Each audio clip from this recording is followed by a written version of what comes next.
Next disease जो हम discuss करेंगे अब वो है विल्ट ऑफ चिकपी या विल्ट ऑफ ग्राम। रोग का लक्षण सीडलिंग पर देखा जा सकता है। इसके अतिरिक्त पूर्ण विकसित पौधा भी रोग में रोगी दिखाई दे सकता है। रोग कारक जड़ के द्वारा प्रवेश करके प्रपोशी के वेस्कुलर सिस्टम में पहुंच जाता है, जहां बुआई के 3 सप्ताह बाद रोग का लक्षण सीडलिंग पर प्रारंभ हो जाता है।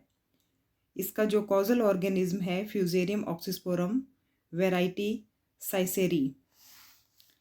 प्रभावित पत्तियां पीली पड़कर सूख कर नीचे की तरफ झुक जाती हैं तथा बाद में गिर जाती हैं। प्रभावित सीडलिंग के तने ऊपर और नीचे दोनों तरफ सिकुड़ जाते हैं।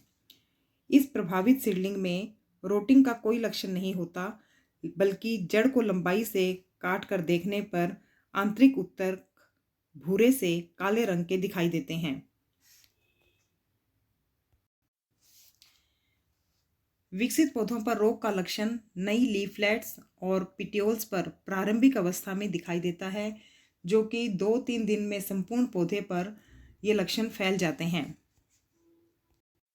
प्लांट्स येलोइश हो जाता है और फाइनली ड्राई अप हो जाता है।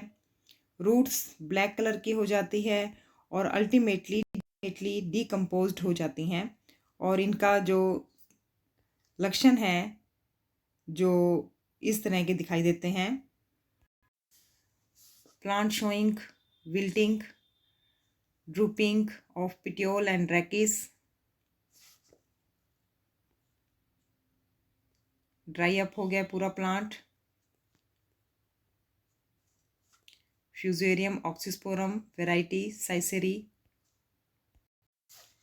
पैथोजन के मैक्रोकोनिडिया, माइक्रोकोनिडिया और क्लेमाइडोस्पोर्स द्वारा जो है 3 प्रकार के स्पोर्स इसमें पाए जाते हैं और इन्हीं के द्वारा जो है डिजीज साइकिल बनती है। डिजीज साइकिल सॉइल बॉर्न है, जिसमें अलैंगिक जनन के फलस्वरूप जो स्पोर्स बनते हैं उनका प्रोडक्शन मिट्टी में ही होता है और पैथोजन मिट्टी में पादप अवशेषों पर क्लेमाइडोस्पोर्स बनाकर लंबे समय तक सर्वाइव कर सकता है।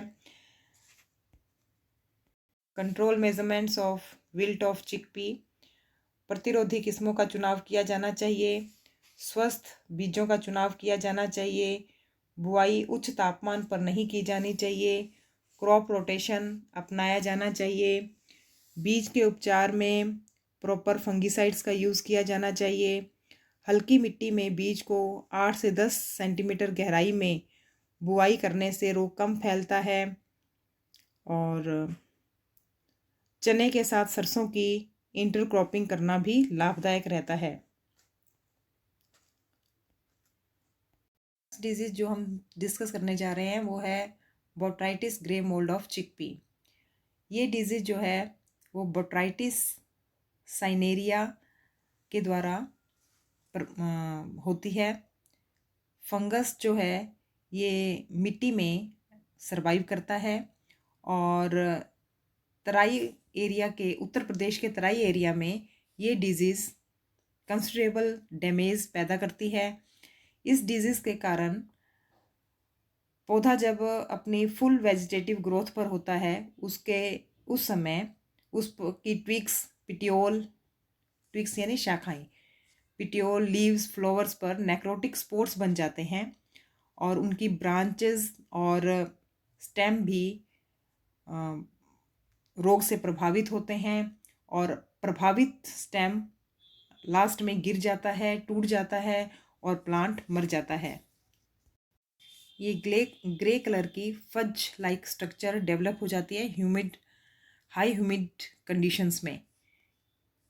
ग्रे मोल्ड डिजीज में ये विकसित हो जाती है। अगर ग्रुप्स में प्लांट इन्फेक्टेड होते हैं तो येलो पैचेस पूरी क्रॉप में इस तरह के दिखाई देने लगते हैं। लेजन्स स्टेम पर कहीं भी विकसित हो जाते हैं और ये स्टेम के जो नॉर्मली लोअर पार्ट्स में विकसित होते हैं और लीफ एक्साइल से शुरू होते हैं, जो ब्राउन कलर के होते हैं लेजन्स। बोट्राइटिस ग्रे मोल्ड यानी BGM on chickpea flower. Flower पे इस तरह की ग्रोथ आ जाती है, फंगस की ग्रे टाइप की ग्रोथ होती है। इन्फेक्टेड सीड्स नॉर्मल साइज से छोटे होते हैं और white to grey fungal growth से घिरे हुए होते हैं। Control measurement, plant the crop late, that is first fortnight of November. Spray the crop with 0.2% carbendazim. Bavistin. Use of resistance varieties. Field sanitation. Next disease जो हम discuss करते हैं वो है ascochyta blight disease of chickpea, जिसका causal organism है ascochyta rabies. रोग पौधे के संपूर्ण वायवीय भागों पर पाया जाता है। रोग के भूरे धब्बे तने, पत्तियों तथा पॉट्स पर बनते हैं, जो कि बाद में गहरे भूरे और स्ट्रॉ कलर के हो जाते हैं। इन्हीं धब्बों पर गहरे भूरे रंग के पिक्नीडिया बनते हैं। पिक्नीडिया कंसेंट्रिक सर्कल्स में होते हैं। इन्हीं धब्बों जब रोग के धब्बे तने के चारों ओर बनते हैं तो प्रभावित क्षेत्र के ऊपर का भाग बहुत तेजी से सूख जाता है।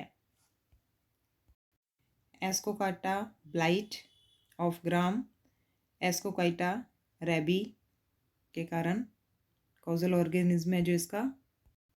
Ascochyta in northern reason,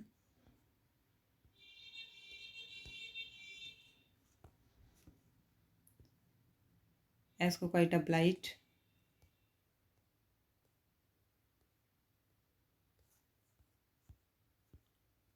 infected plant parts, infected pods, infected pods with branches, leaves। Ascochyta blight के जो कॉजल ऑर्गेनिज्म है इसे फोमा रेबी भी कहा जाता था पहले, जिसे अब एस्कोकाइटा रेबी कहा गया है। इन्फेक्टेड प्लांट पार्ट का stem and leaf and pod, typical symptom of leaf and stem infection with pod infection. और एस्कोकाइटा ब्लाइट पैचेस अगर दिखाई देते हैं तो disease spread from infected plants to surrounded healthy plants. Infected plant से surrounded healthy plants में इस तरह की डिजीज़ फैल जाती है, तो इस तरह के क्रॉप में पैचेस दिखाई देते हैं जले हुए से। ब्लाइट का मतलब ही वैसे जला हुआ है, जला हुआ से पैचेस दिखाई देता है। Control measurement, use of disease resistance varieties, use of proper fungicide like thiram और carbendazim, follow 3-year crop rotation, और यूज सेलेक्टेड या सर्टिफाइड सीड्स, और फील्ड सैनिटेशन जिसमें पादप के रोगी भागों को इकट्ठा करके नष्ट कर देना चाहिए। थैंक्स।